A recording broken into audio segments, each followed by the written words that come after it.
I am Jim Collison, and live from the Gallup campus here in Omaha, Nebraska, this is Gallup's Theme Thursday, recorded on May 14th, 2015.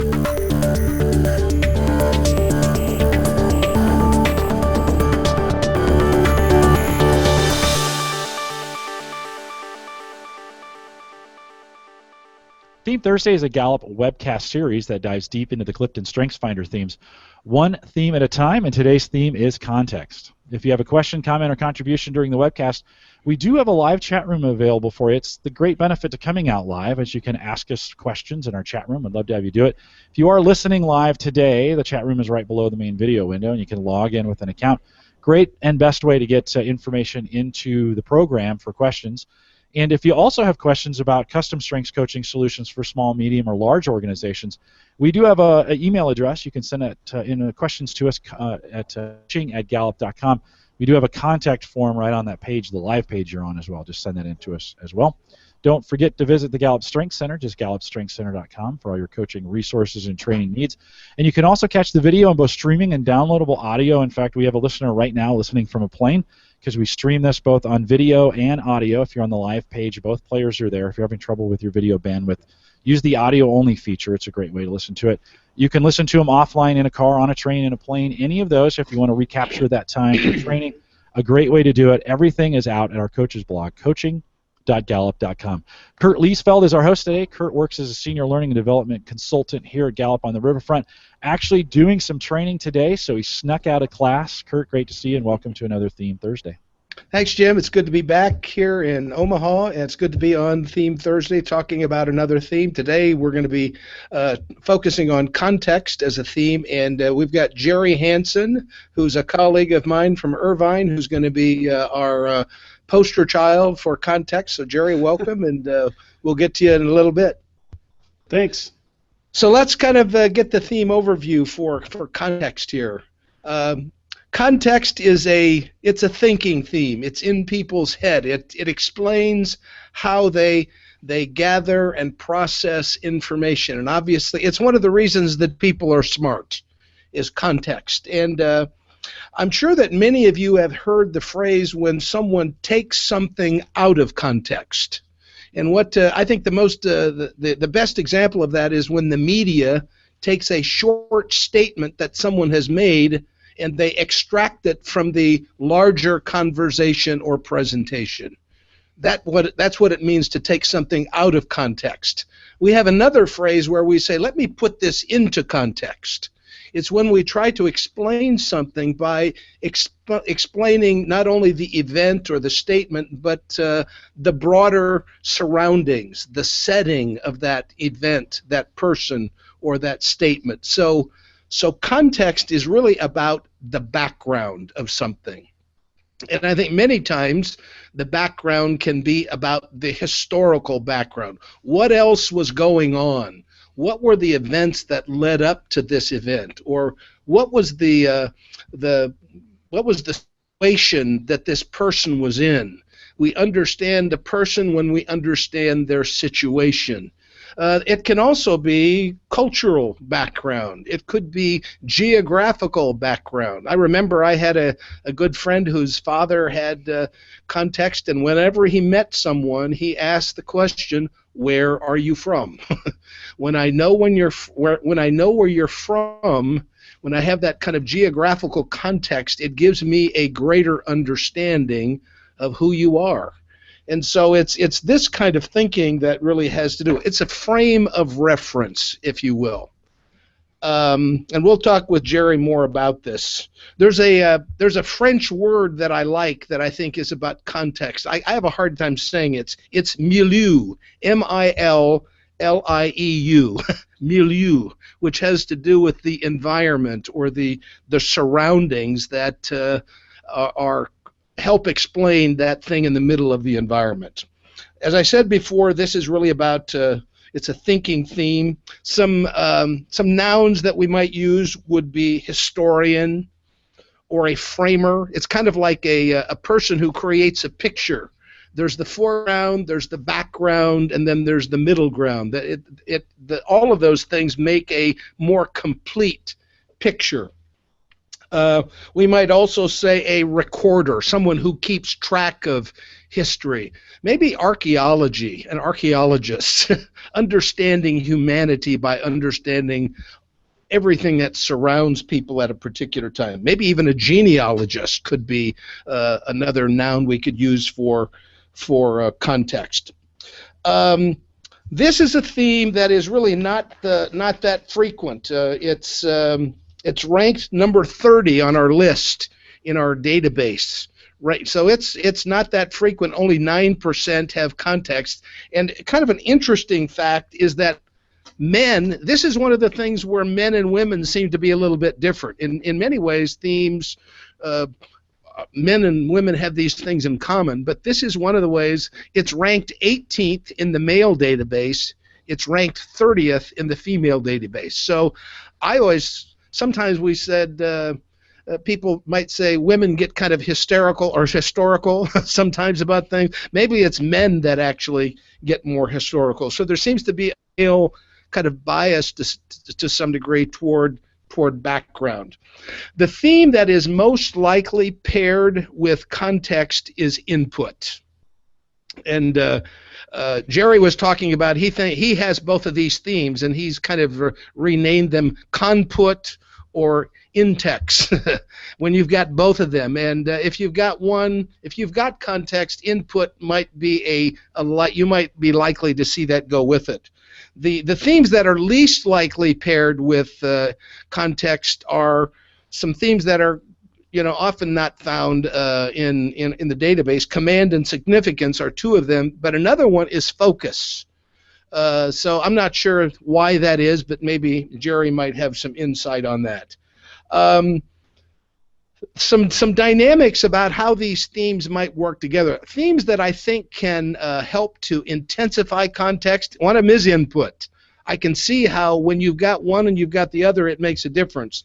So input can complement your great memory by archiving memorabilia and documenting the past. It's really keeping track of the artifacts and the memorabilia of the past. You actually things that remind you or evidence of the past. Includer might be another one that could actually enhance context. Includer can ensure that everyone's history is preserved so that everyone's story can be told, not just kind of a select few. There might be some themes that could actually intensify it or sharpen the edge. Futuristic can help to occasionally I mean to moderate. This could actually moderate context. If you had context and futuristic, which probably doesn't happen too often, but if you had that, you could help to occasionally look at tomorrow so you don't get branded as old-fashioned. Sometimes context might, in its raw form, can kind of be stuck in the past.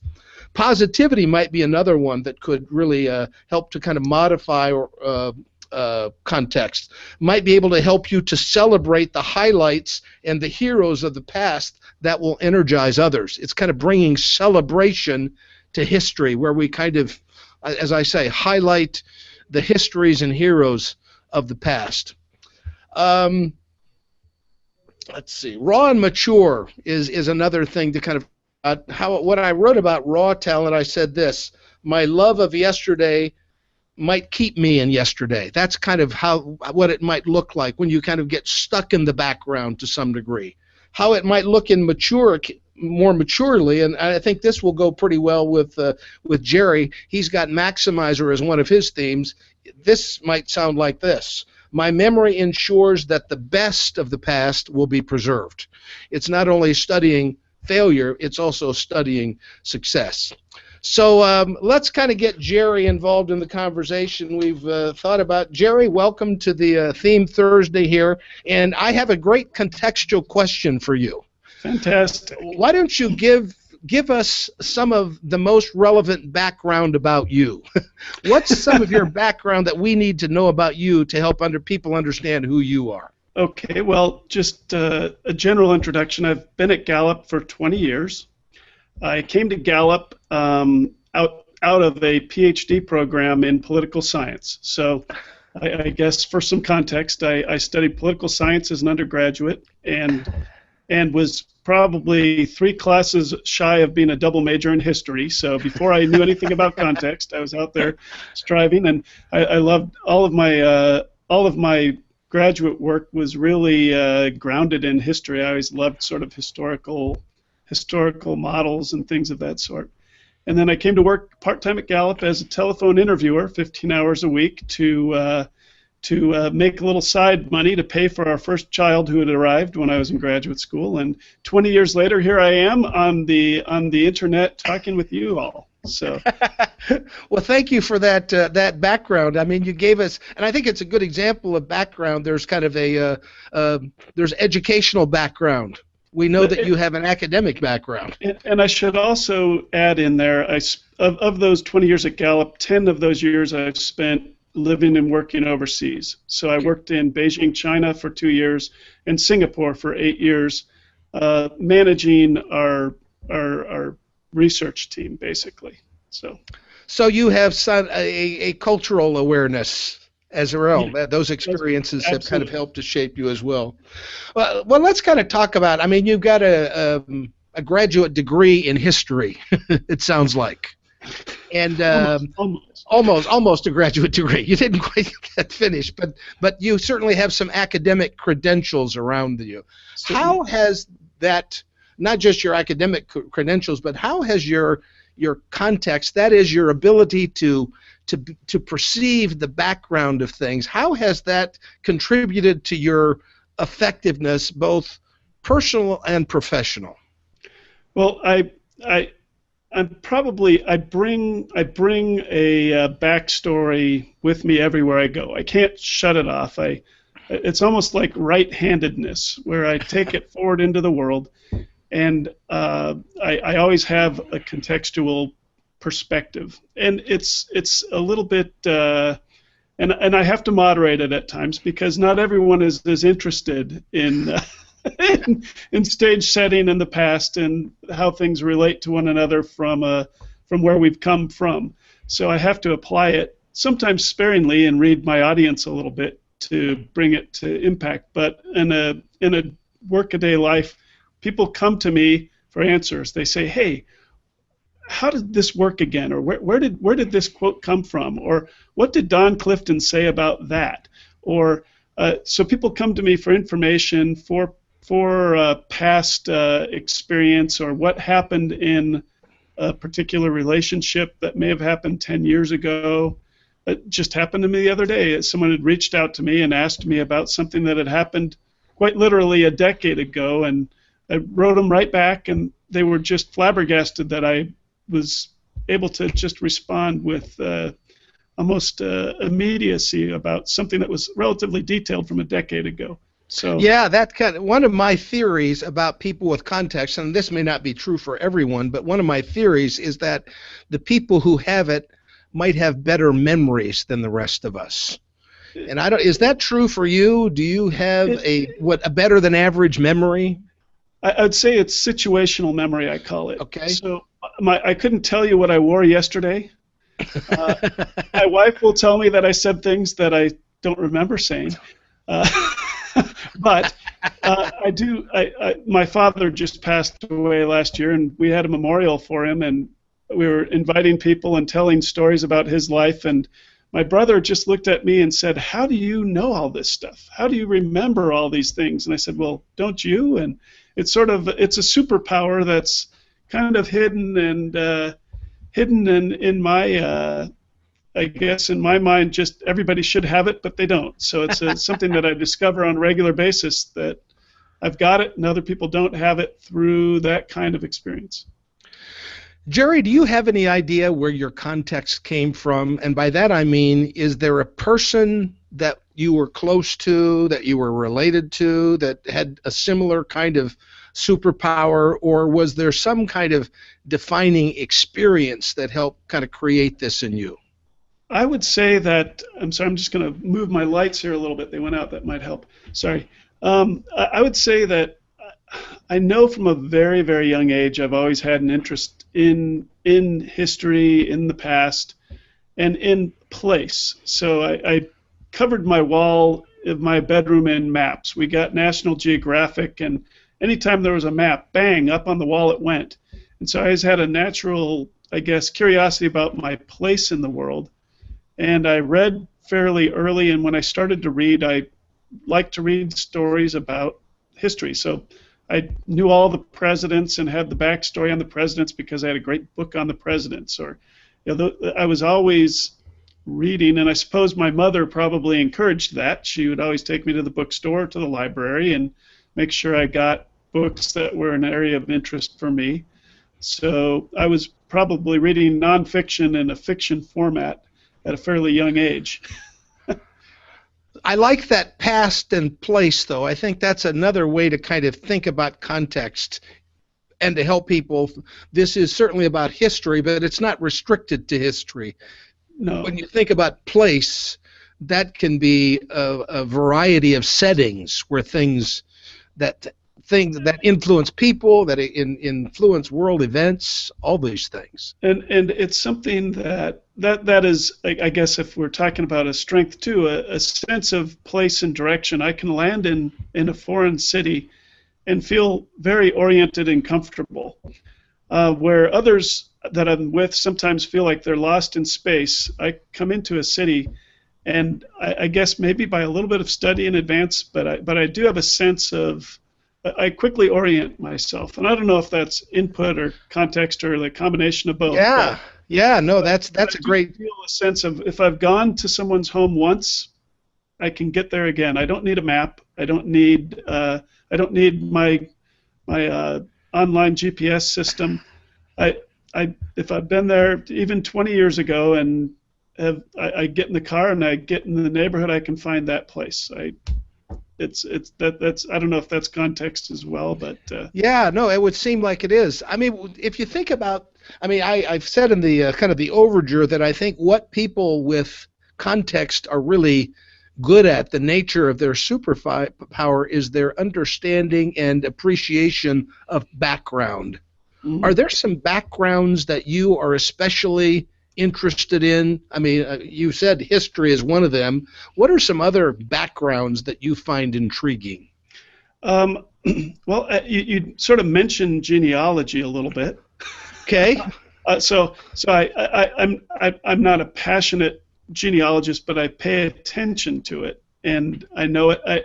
If I have an opportunity to pick it up, I'll pick it up. So I know my family story on my father's side back to the early 1600s, and my mother's side to the early 1800s, and just out of natural curiosity. It doesn't serve any purpose. I've not written a book, or I'm not doing research for a project or a religious purpose or anything. It's just the curiosity about who came before, so, and from whence they sprung, and so that's a sort of an example, I suppose.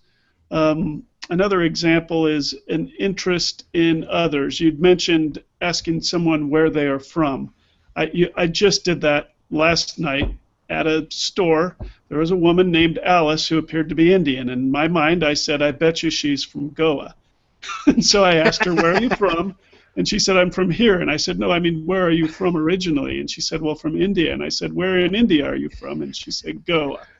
And so then again, through history and other things that I've managed, I said, oh, do you speak Portuguese? And she said, why, yes, I do. And so Goa was a Portuguese colony for hundreds of years. And so I'm sure that woman went home and said, the weirdest thing happened today. Someone had heard of where Goa was and asked if I spoke Portuguese. And I'm guessing it doesn't happen every day for her.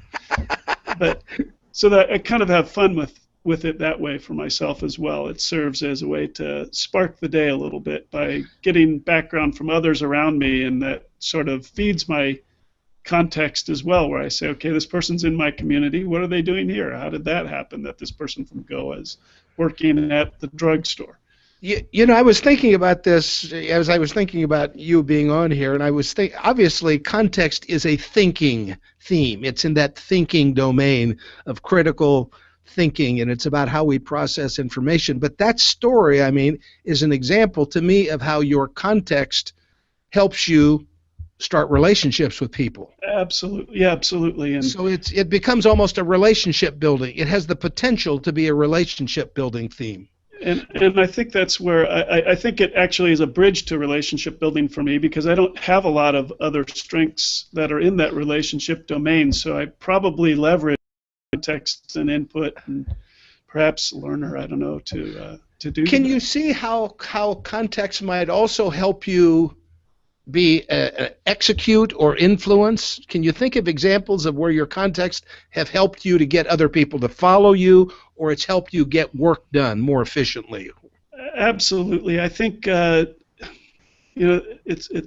think it's a bit of a cliche, right? Insanity is doing the same thing the same way and expecting a different result. I think it's apocryphally attributed to Einstein, but I think for I'll take me, your word for it. You've got context.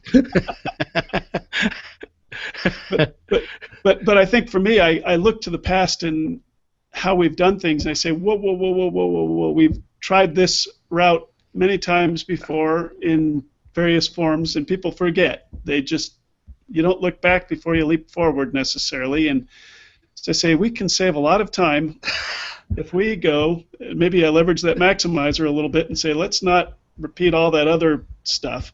We can do new things. Let's not make the same mistake. Not make the mistake twice or 3 times or 5 times. And sometimes that's a great example of how context leads to better execution. How about influence? When I think about that influence domain, it's about, what do you have that makes people follow you?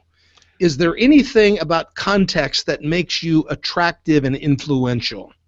I think because I bring that experience and knowledge to bear in a conversation, in a dialogue with a client relationship, or with in terms of a manager or leading a team, people know that I know them. They know that I know where they're coming from.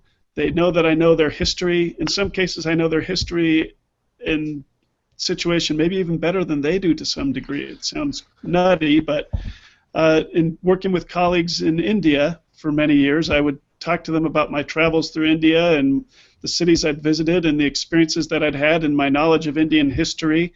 And they'd look at me and they'd say, well, you've seen more of my country than I have. You know more about my country's history than I do. So I become an honorary Indian, and they immediately, I have a bridge. Yeah, these bridges to trust. Absolutely. If someone has walked and where they're coming from and the context of their story, you create bridges to action. So I guess it's it gives you influence through credibility knowledge. as well. Yeah. It gives you some credibility that becomes. So I mean, I think sometimes we put these themes in domains and we kind of put them in a prison. It's just about thinking, but I like the way you've been able to explain how context can be a relationship building theme, an executing theme, and an influencing theme. It really has contributed to your effectiveness. Let's see. What else did I want to ask you here? Let's talk about some of your other themes. How does context play with some of your other signature themes? Do you see any kind of chemistry between context and other themes? Yeah, it clearly it plays off of input greatly, as you'd mentioned in the lead-in. I call it in-text or conput. Where they just feed off one another. And I'd say I collect stories, I collect ideas, I collect information. Learner feeds into it dramatically. I'm always reading. I'm a perpetual reader. I typically have about 4 books going, usually 3 of them nonfiction and 1 fiction to be a little light. And I just finished a book last night on George Washington's spies and aspiring in New York City and Long Island during the Revolutionary War and how that changed the course of the Revolutionary War. And let's see, I've got Game of Thrones. There's this wonderful invention that Amazon came up with called a Kindle.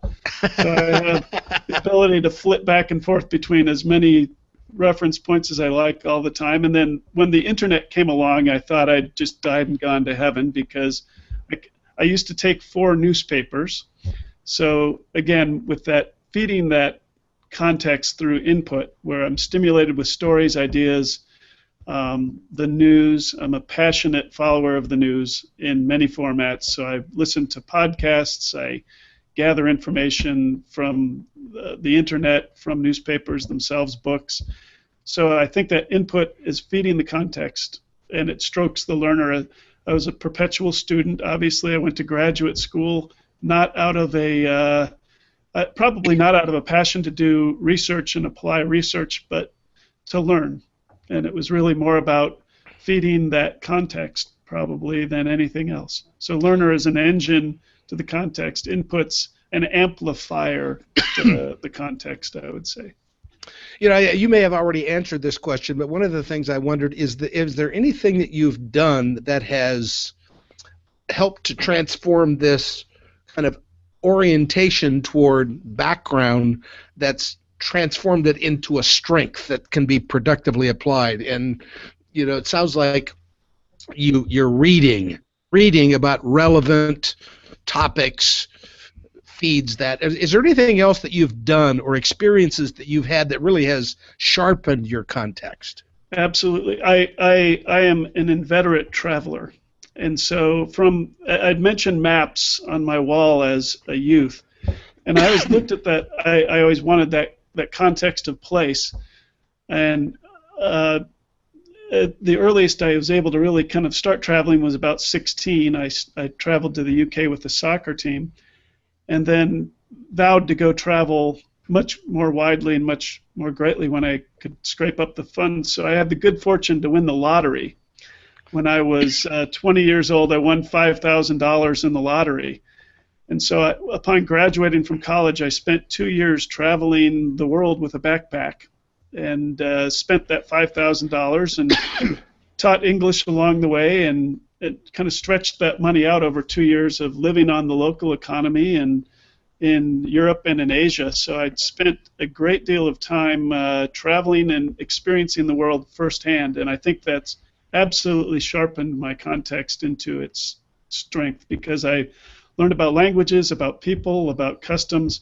I delved into history in a very real, visceral sense. You go to Rome and you walk in the Forum in the footsteps of emperors, and you can't help but be touched if you have context. Or standing on the Great Wall of China, you are in awe of all of this past that came before, and seeing the Xi'an warriors in Xi'an, China, and the first unified emperor of China.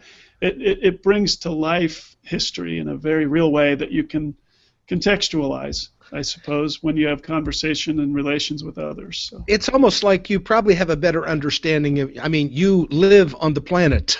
So to understand myself, I have to understand this place and our history as a human race, and how I fit into the bigger picture of the world.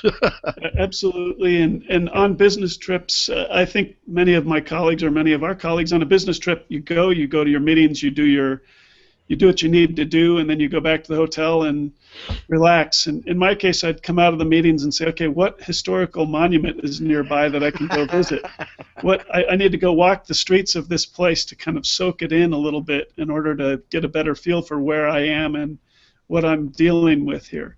And I realized that on a trip to Japan with another colleague, where we were driving in a taxi cab and saw the Imperial Palace, and I said, well, that's where the Emperor of Japan lives, and that's where Emperor Hirohito was during World War II. And she looked at me and said, I'm not interested in any of that.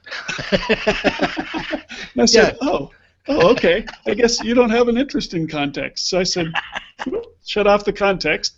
So a little self-awareness there, saying, okay, I've got to operate on different themes with this person. So it's a different context you were in. That's right. A different social context. Shift the context. I've got one more question before we kind of open it up to the group, so I hope we've got some questions. We've already talked about, I talked about this friend, and apparently you asked this question, where are you from? It's a contextual question.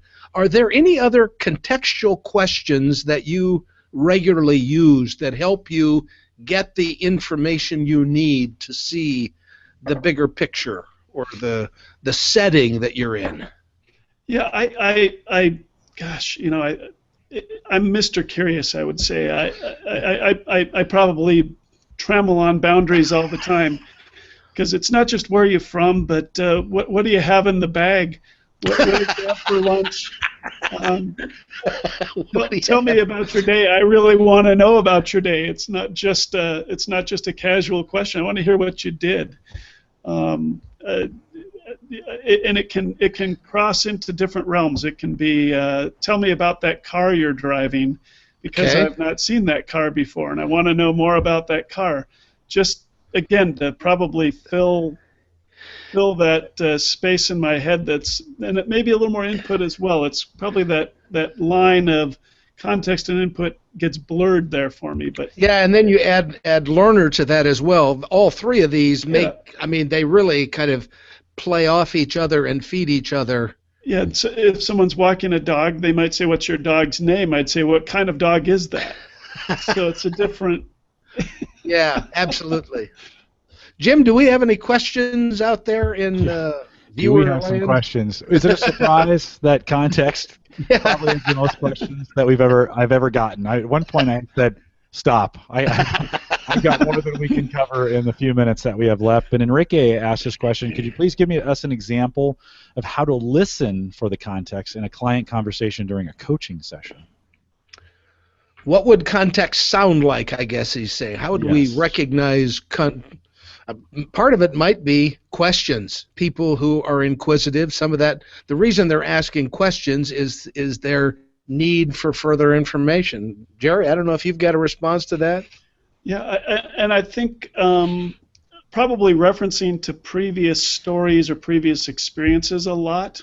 So I probably express myself through I did this, or I saw this, or this happened before.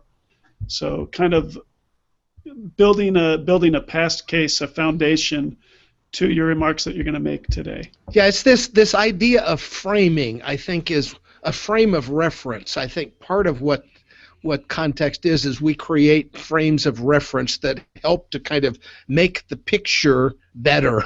If we have the background, it's a clearer picture. It's kind of like when you get your a portrait taken and the photographer has kind of different backgrounds they can put I mean, it's kind of school pictures a little bit when they put backgrounds behind it. Carol Ann had asked the question, and this is one we get all the time, really common. What did it look like in you as a child? How did context play out, Jerry? You mentioned maps. Any other examples of some of those things? I'd say maps, reading, probably particularly biographies you were talking about. Yeah, biographies and histories. And I also, my parents they lived overseas. My father was an engineer and worked on the Apollo program and on the Saturn rockets that led into the Apollo program for the space program. But for a number of years, they were in the United Kingdom. So two of my older brothers were born in Britain. So I think at a fairly early age that tweaked something in me, and I said, well, gosh, how did you go to England, and what was that like? And so kind of probably sort of these stories about this past life that was exotic and different may have intrigued me to some extent at an early age to say, well, how did you get there, and what was that place like? And so I think from a fairly young age I was intrigued about other places. To some degree, when you're born in one country and you end up in another country, for a moment you're out of context. Yeah. It's almost like you have to create a new context to be in context. So understanding your surroundings and understanding your culture, and maybe you were more of that than your brothers, I don't know. I think so, for sure. Absolutely. Yeah. Dion asked the question, how do you stop yourself from getting stuck and looking in the rearview mirror all the time, maybe mitigating abasement if you're always looking back? I would say that maybe the strengths of achiever and maximizer mitigate that, where I can situationally apply it, and I probably have become pretty good at reading those around me as to when context is useful and helpful and when it's dragging the conversation down. And I've also realized with the invention of email that didn't exist when I was younger. So as you start to write notes, initially I was writing War and Peace as novels for every email, and I realized people aren't really reading what I'm saying. Maybe I need to shorten that. Maybe I need to keep my points to to highlights rather than giving the entire context in the form and format of an email. So I probably self-edited to some extent, hopefully not to the detriment of the impact, but you self-edit for, I guess that's my maximizer playing into it to say, I'm going to bring what's relevant, pertinent, and hopefully can influence and win the day, to Kurt's point, by saying this is where we've been, this is where we need to go, let's not forget this, and this about the past. Kind of a Cliff's Notes version. Yeah, absolutely. Of the history. And if you get in league with someone else who has a lot of context, well, then it's just a love fest, and we can all get lost in the past together and forget what we were talking about. But that's few and far between, as you noted. It's a great example of those. Nobody is just one thing. You're not just context. You've got this maximizer that you want to do things well, and you've got achiever, meaning you got some stuff you want to get done. Yeah, I got to get it done, and then it can become a part of my past once I've done it. But and it's sort of it takes over sometimes. For me, these strengths are like a muscle group. I mean, we use that analogy a lot at Gallup. As strengths are like a muscle, but if you're lifting weights with your arms, your legs aren't necessarily a big factor in that. They're there, but you're doing the lifting with your arms. So I think that situational application is probably appropriate. Which is the context. Yeah. Knowing the context to Knowing the context of the context. Well, Annette, I don't want to make you feel like you got left out. She also asked from raw to mature with context. I'm thinking more about how I did something in the past and definitely get stuck in yesterday sometime.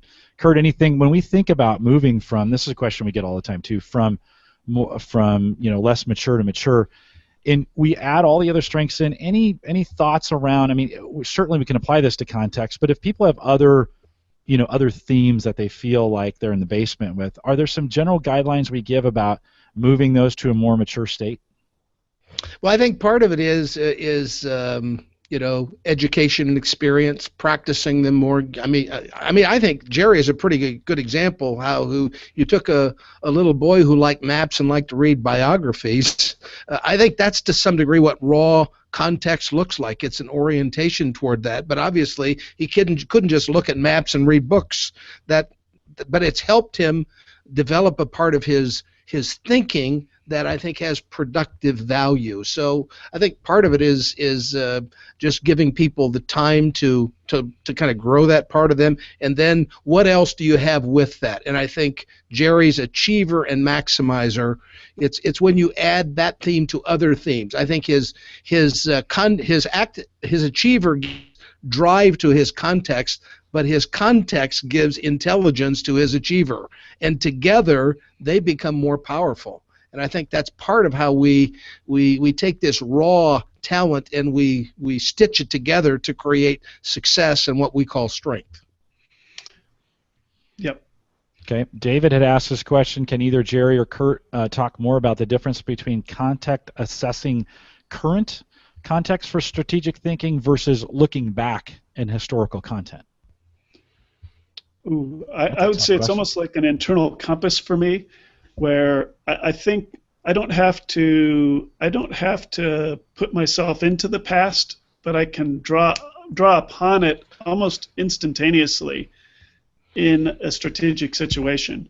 So I speak to people every day that I don't know that are strangers, and I can very quickly establish a rapport with them, and I don't have to trot out 15 reasons why I understand that just someone from Butte, Montana. I know there's a large Irish community in Butte, Montana, because there was a silver mine boom in the 1800s, and there was a massive Irish immigration from the cities of the East to Butte, Montana.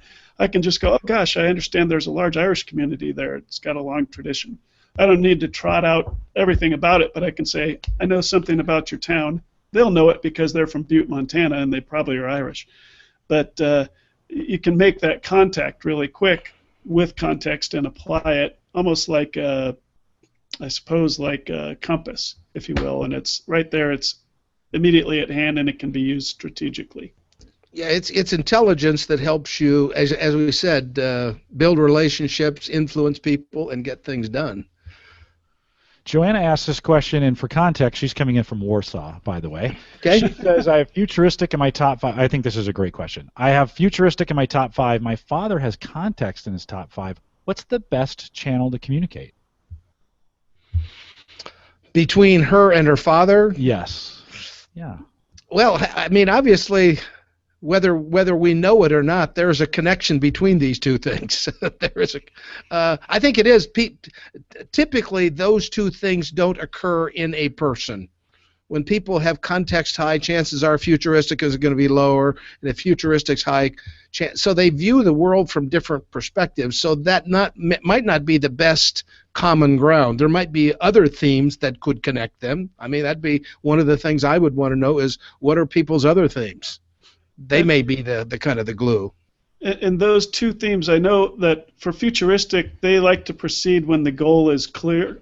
And for context, they can proceed when the past is understood. So perhaps if you say, well, here's where things have come from, and then that gives the foundation or the framing for where we can then go. So if you work together and you're pairing against those two, you might be able to help enable futuristic a little bit with that contextual frame. I think the biggest thing is that we don't get stuck into ruts where if you're a person with context, is to realize the bias that we might have. Just because I have context, I might see a futurist as being kind of someone who's out left field or kind of a dreamer. They don't live in the real world. They don't have a real history. I mean, we've got a track record with context, whereas people with futuristic might typically think, oh, yeah, these are people that all they are is looking back. They're never moving forward. Those are kind of negative assumptions that I think we often make about these things that do get in the way of relationships. So that's why I think we're trying to help people see the value of these things more than seeing the disadvantage or the problem of these things. And Jerry, Elisa had brought up in the chat room an interesting idea too. That context doesn't always mean generalizations, right? You used the Butte, Montana example. That doesn't mean that everybody in Butte, Montana is Irish. No, right? Of course not. And it's not used. You're not using it in that context. You're using it to make a connection to someone that way. Can you talk a little bit more about that? Yeah, I think I do that all the time, and again, that may be the input as well as the context playing off of each other, but I use it to make a connection to people and then to feed my context by that conversation as well, so it's very self-serving. Your context gets even better. They can say, no, I'm not Irish at all, but yeah, there's a large Irish community, but I'm from a Blackfoot Indian tribe, and I go, whoo! A whole new area to discover. I have another question I can ask about. That's right. Boy, that brings up a whole new line of discussion. So I think part of it is framing myself in the world and learning more and feeding more about my knowledge of that world around me. And the world around me is made up of people and things that people have done and their impact on the world, largely for me. Maybe for others it might be more geographical or physical or technological or other things, but for me it's around people and stories about people, between people, and the progress of history through people. But I suppose it could manifest itself in other ways for people that, if you are a technology wizard and you could dive right into the whole world of how the internet evolved, and to me that's not as interesting, but for someone else I could say, wow, they could really dive into that, or the stock market, and you say, wow, I have this great context. I'd probably be a multimillionaire if I had the context of knowledge about how the stock market's moved traditionally and historically, and if that was an area of passion, I'd probably be a pretty wise and sage investor. Warren Buffett. Yeah, yeah, could be. Jerry, I think the last 3 minutes of what you said is a great description of what context is, and I hope we can kind of get the script of this and write it down, because I think it really kind of captures context at its best. So we'll have to see if we can do that. Jim, you were going to say something. I was going to say, and for me, these context ideas I love. It's 22 for me, so it's fairly low. But my arranger wants to pull these details into when I'm putting things together. What triggered was the internet, right? And called the coach and what we're doing here. it's pulling all these different pieces of technology around there together and understanding what they do and how they work.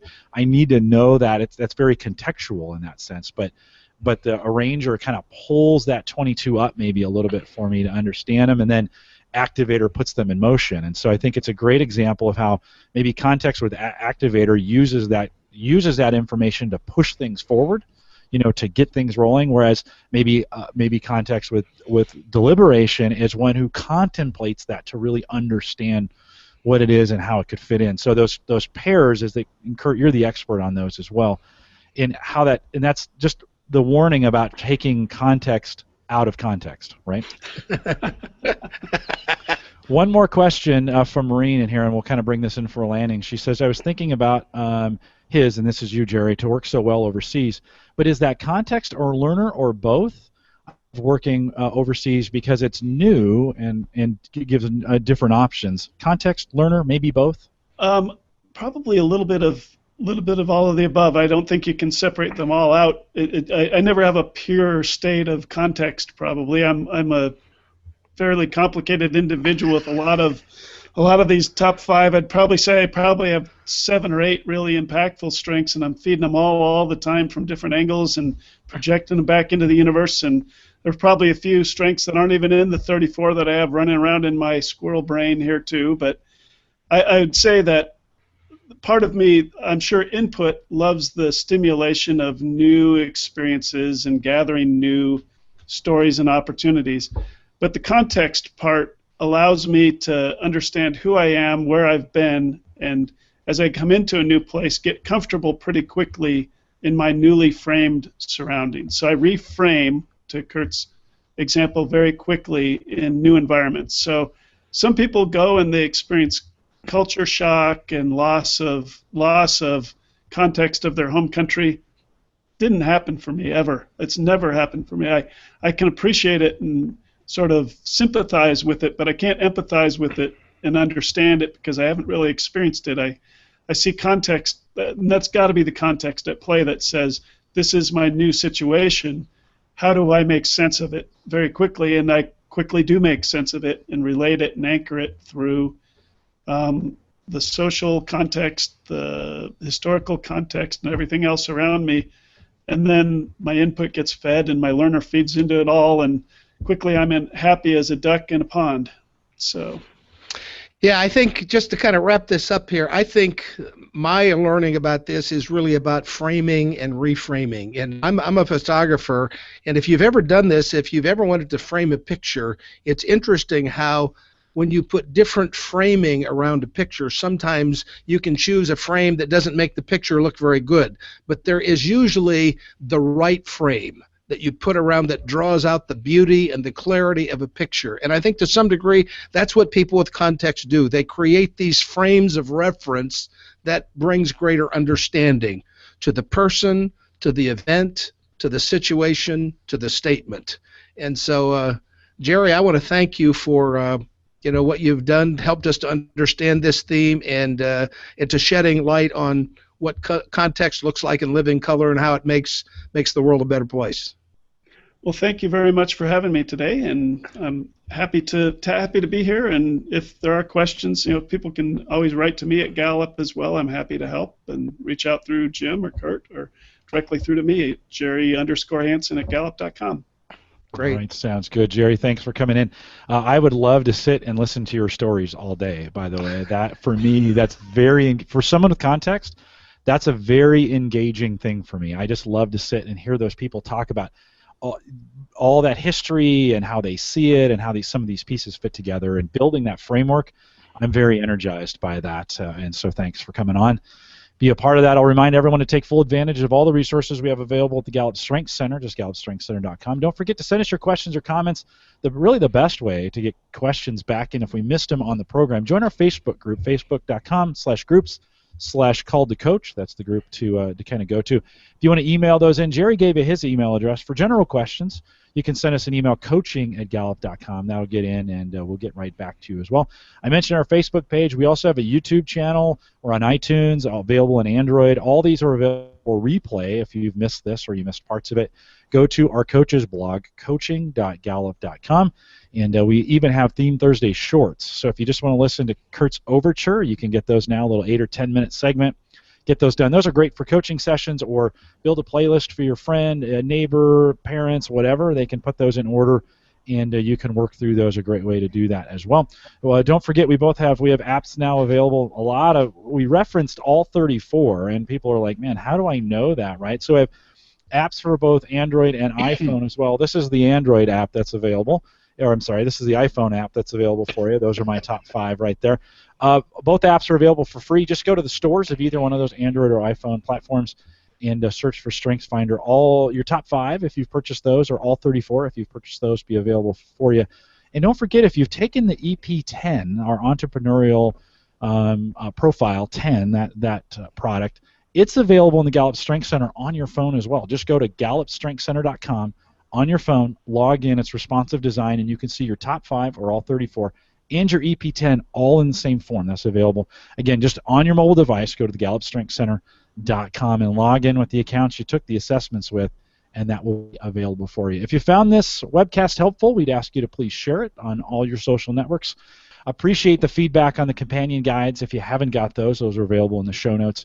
You can take a peek at that, and you can send those to me on Facebook. And with that, we'll say goodbye, everybody.